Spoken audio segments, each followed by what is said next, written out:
Hi friends, welcome to my YouTube channel. ఈరోజు మన ఛానల్లో వెల్లుల్లి కారం ఎలా చేయాలో చూద్దాం. ఫస్ట్ అయితే ఎండుమిర్చిని 2 ముక్కలుగా కట్ చేసి ఒక కడాయిలో వేసుకొని కొంచెం ఆయిల్ పోసి గ్యాస్ మీద లో ఫ్లేమ్లో బాగా వేయించుకోవాలి.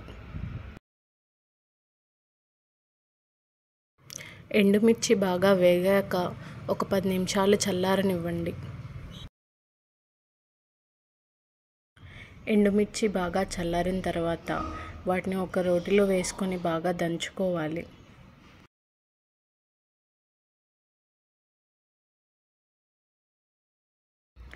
వీడియోలో చూపిస్తున్న విధంగా వాటిని బాగా మెదగనివ్వాలి.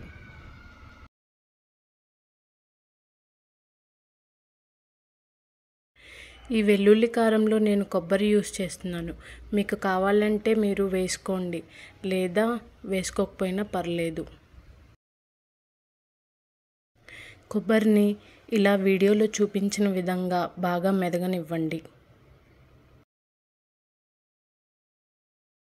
మెదిగిపోయిన కొబ్బరిలో నూరి పెట్టుకున్న కారాన్ని వేసి తగినంత ఉప్పు వేసి బాగా మెదగనివ్వండి.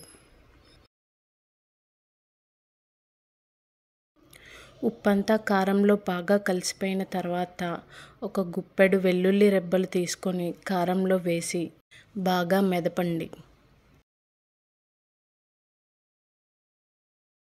ఇదే ప్రాసెస్ని మీరు మిక్సీలో కావాలన్నా చేసుకోవచ్చు.